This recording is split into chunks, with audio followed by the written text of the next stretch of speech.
Buenas tardes. Voy a ver si controlo con el reloj un poquito para no, porque damos mucho retraso, ¿no? Tenemos una hora y vamos a ver si puedo abreviar. Bueno, en principio la ponencia la tenéis colgada en la página web, se puede leer más detenidamente, entonces yo voy a intentar ser un poquito más sintético, ¿no?, de lo que es el documento completo. La cuestión de la privatización hay que entenderla conceptualmente como en el sentido de opuesto a lo público, ¿no? Y en el contexto de la relación entre el Estado y el mercado, que es siempre una relación, una dialéctica peculiar, teniendo en cuenta que el Estado, como nos pusieron ya en el manifiesto María en el manifiesto comunista, pues, tiene un marcado carácter de clase y suele estar al servicio de los intereses capitalistas del mercado, ¿no? De hecho, si retrocedemos en la historia, lo público no ha tenido la fuerza que hemos conocido y que conocemos todavía, sino hasta muy recientemente. Hasta finales del siglo XIX, principio del XX, básicamente el Estado lo que hacía una labor de policía, ejército y hacienda, y alguna labor de higiene pública, de velar por la higiene y la salubridad, y algo de infraestructura también. Pero no es hasta que empiezan, sobre todo, los primeros movimientos revolucionarios, es decir, hasta que la clase obrera no empieza a poner en peligro el sistema capitalista, que... ¿Perdón?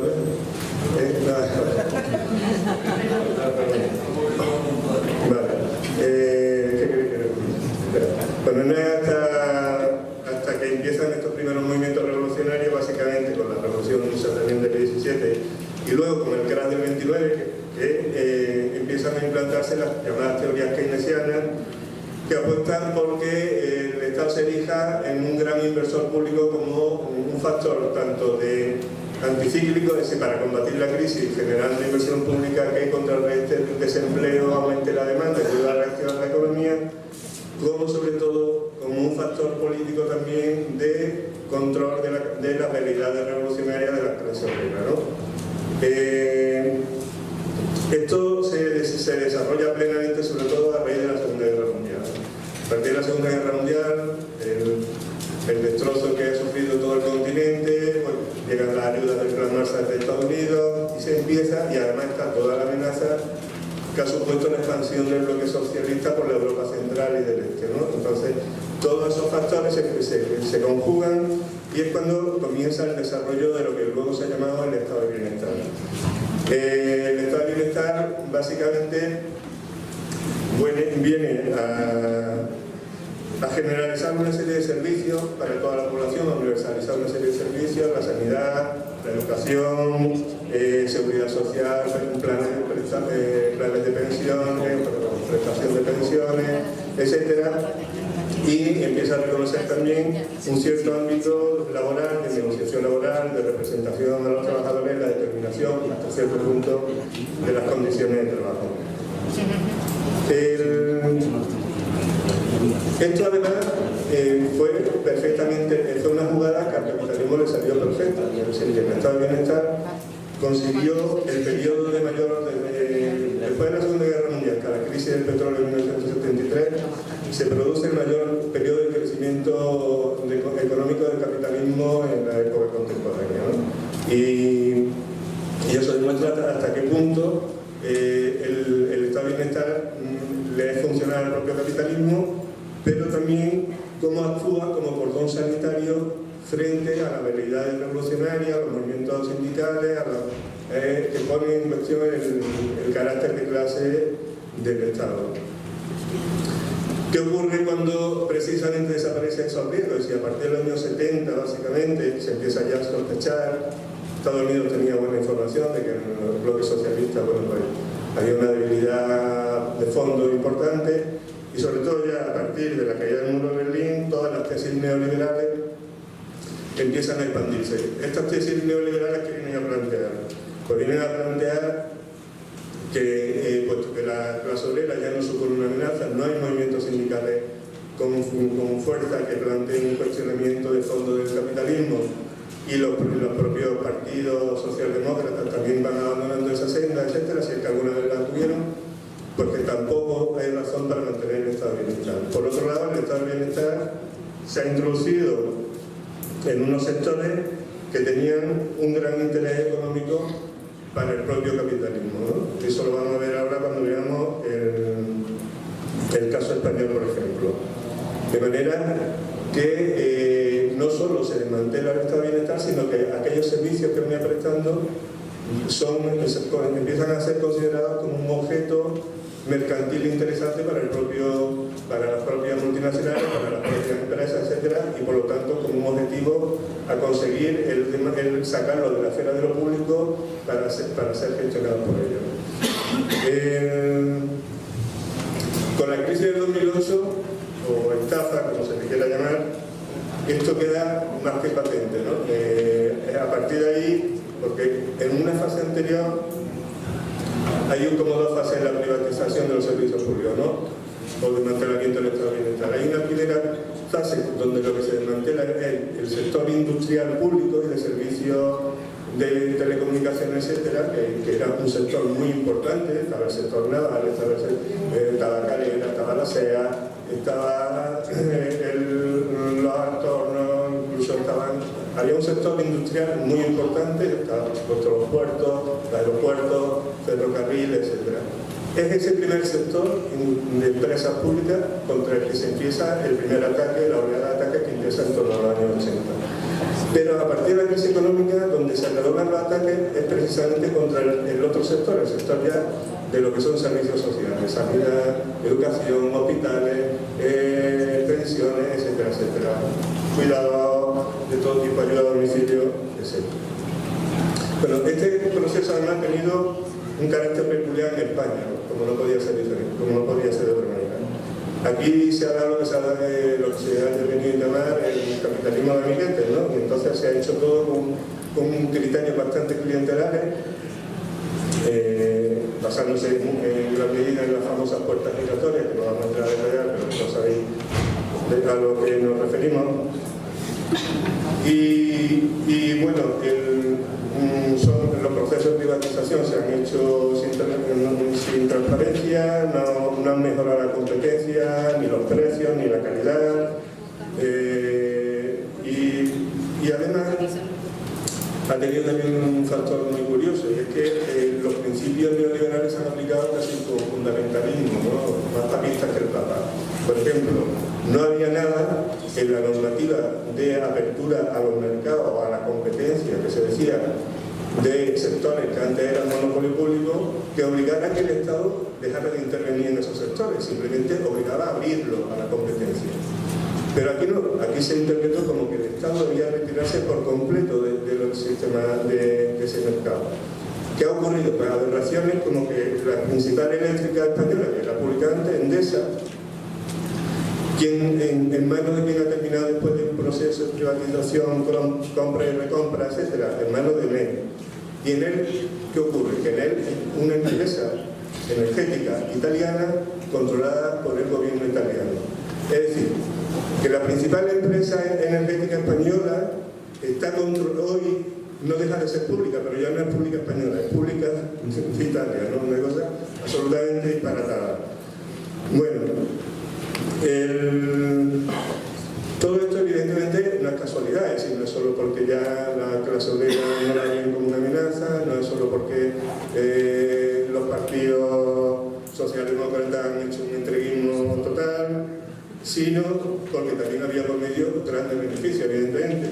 Solo en las comisiones de intermediación para la privatización en España, que se producen entre el año 1993 y 2015, las comisiones han supuesto 700 millones de euros para las entidades financieras, que en gran medida se han hecho con buena parte de esos productos privatizados, de esas empresas y esos servicios privatizados.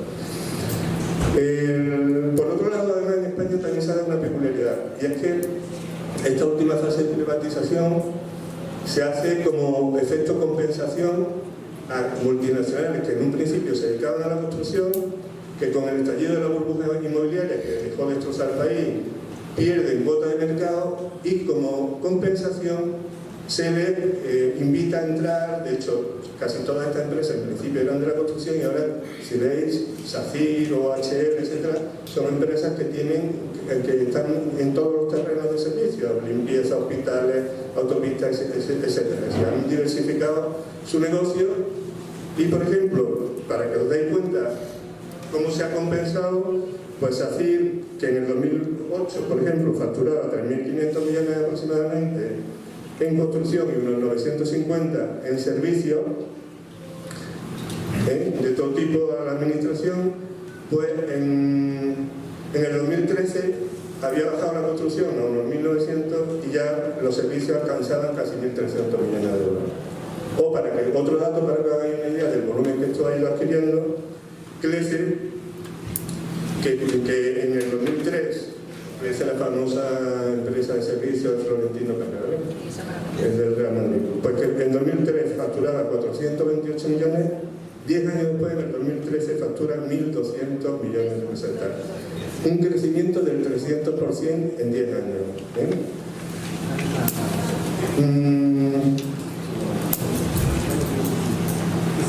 ¿Hasta qué punto las propias empresas lo reconocen? En una noticia que aparece en el 2014 en el diario.es y que recoge la memoria de OHL del 2013, dicen los buenos señores: a pesar de la contracción de este mercado, las administraciones públicas y los procesos de concentración de proveedores han facilitado un incremento en la facturación de los líderes del sector.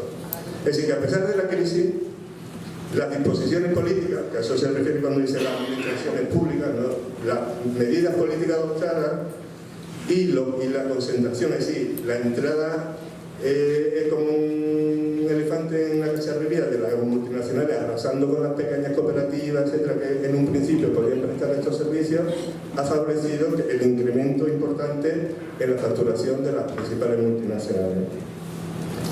Esto, por supuesto, ha afectado a los ayuntamientos también. Para que hagáis una idea, en el 2015 el Ayuntamiento de Oviedo, su presupuesto, que era de 209 millones, estaba gestionada, la mitad ya la gestionaban empresas privadas. Si la mitad de los 209 millones del presupuesto anual era gestionado privadamente.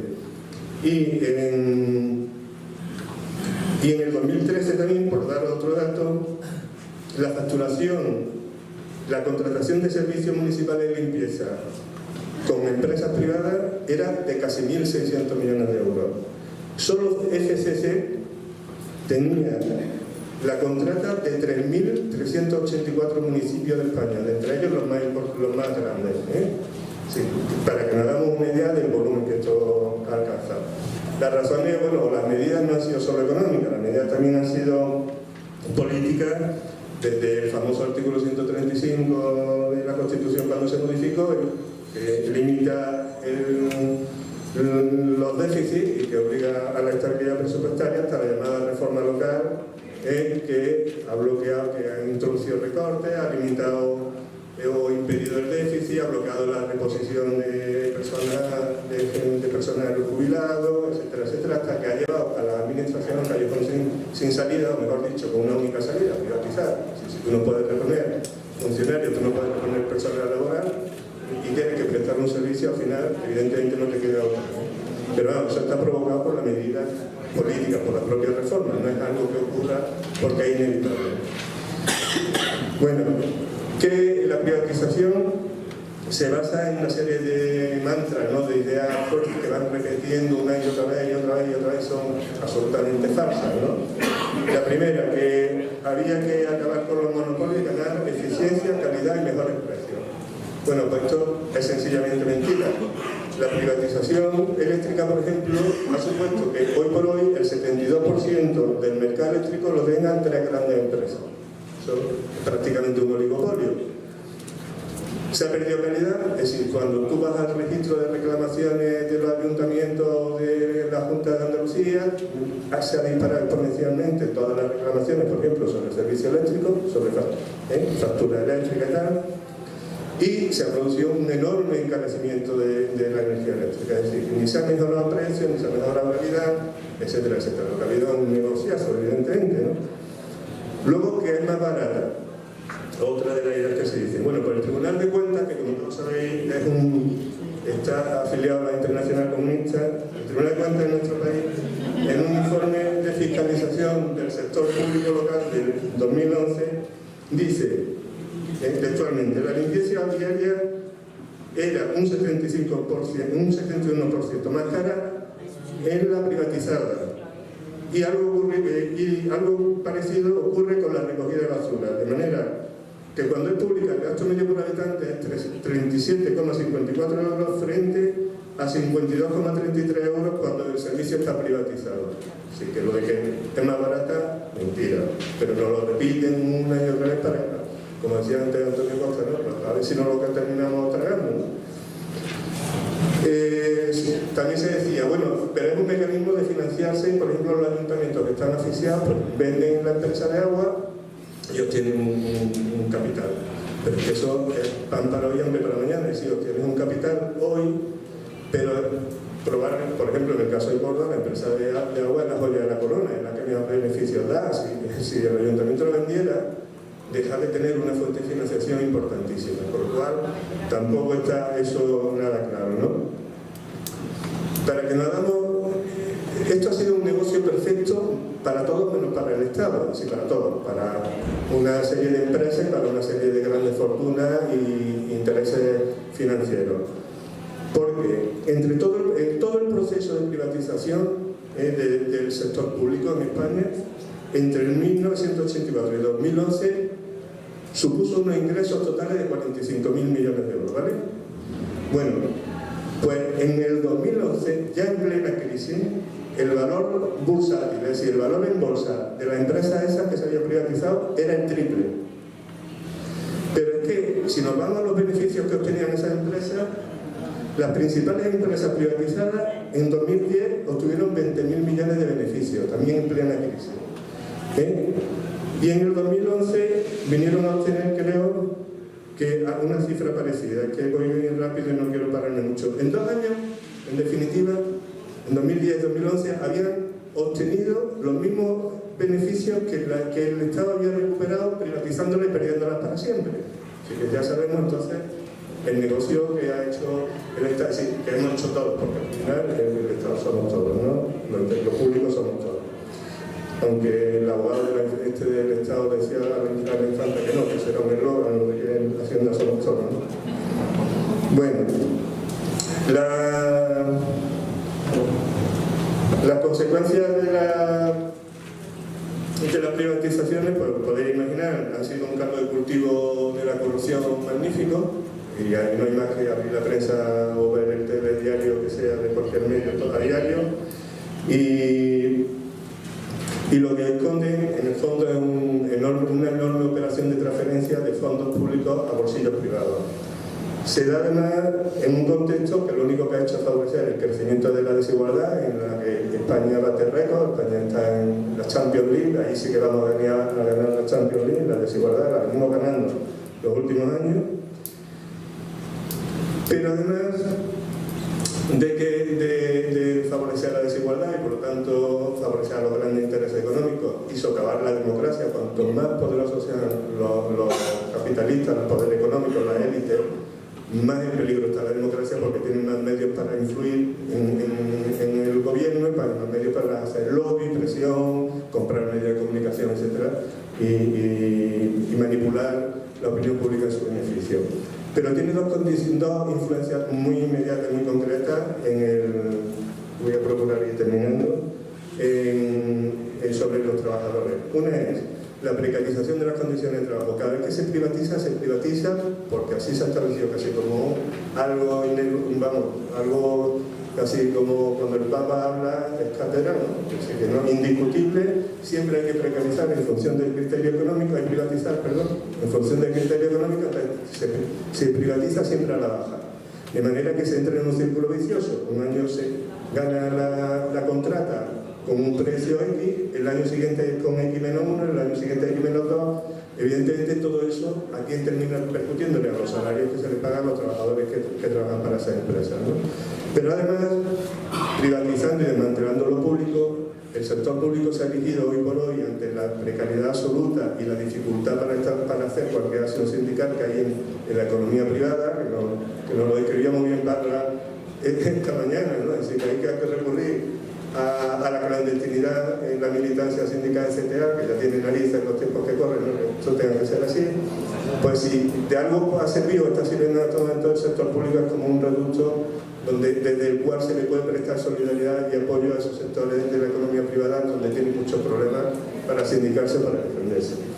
Evidentemente, esto, como decía, no es algo ineludible, algo que nos tengamos que tragar inevitablemente, sino que existen alternativas. Existen alternativas de mucho más hondo calado, que no voy a entrar en ellas, pero que no se nos escapan a nadie, que el cambio de modelo, de sistema, pero hay algunas mucho más concretas, como que básicamente pasan por dos cuestiones.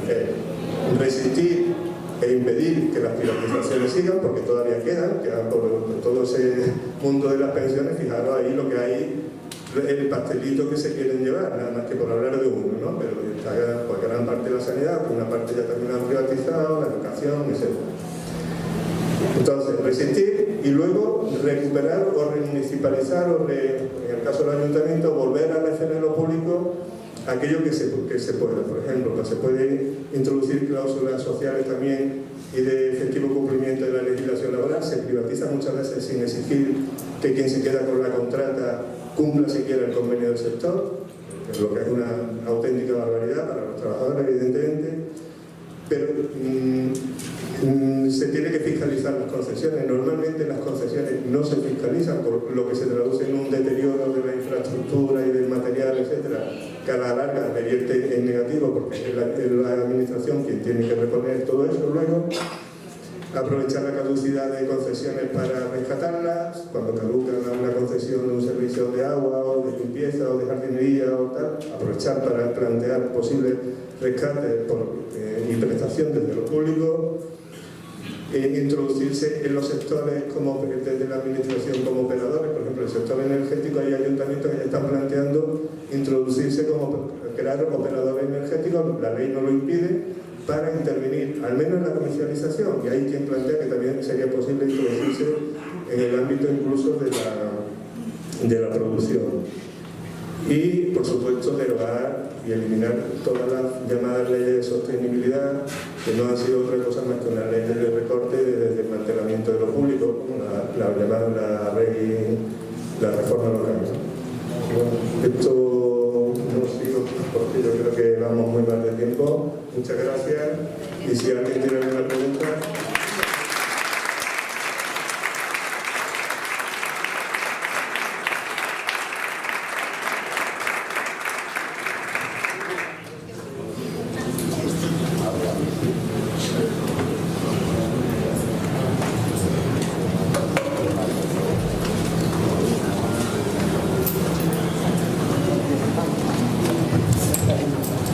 He podido observar de cerca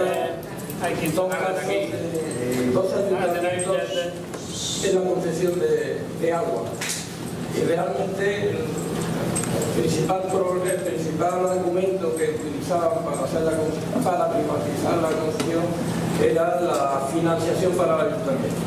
Se cogían 7, 8, 9 millones de euros. Hay otra parte complementaria, esa ya más opaca, que era la de poner el caso generando un problema de corrupción. El problema de estas concesiones, que son a bastante largo plazo, y rescatarlas antes del plazo supone un desembolso para el ayuntamiento que actualmente eso es imposible.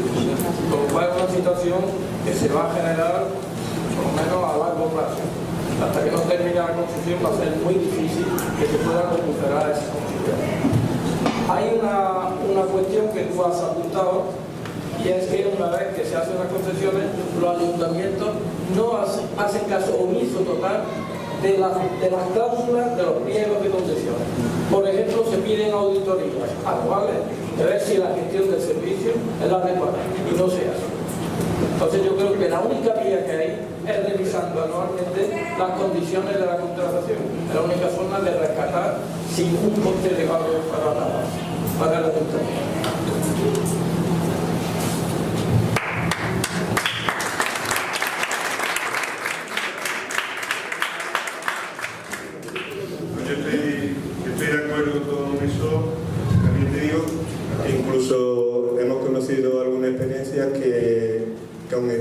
plazo muy largo y se ha podido entrar en negociación con la empresa presionándola y la han asumido. Y los planes financieros para ese rescate, que a priori parecían algo inasumible por un ayuntamiento, a la larga reportaban beneficios. Incluso en esas circunstancias reportaban bajada de precio del servicio a la ciudadanía y beneficios para el ayuntamiento a medio y largo plazo.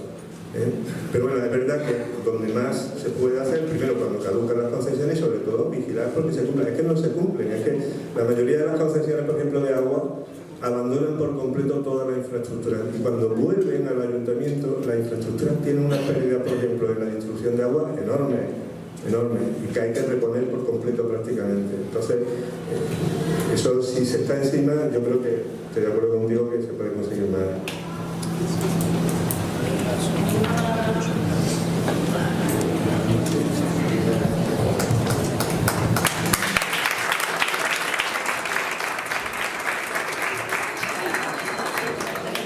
El retraso lo llevamos, la mesa ha considerado necesario alterar un poco el orden del día, con lo cual preparáis los votos porque vais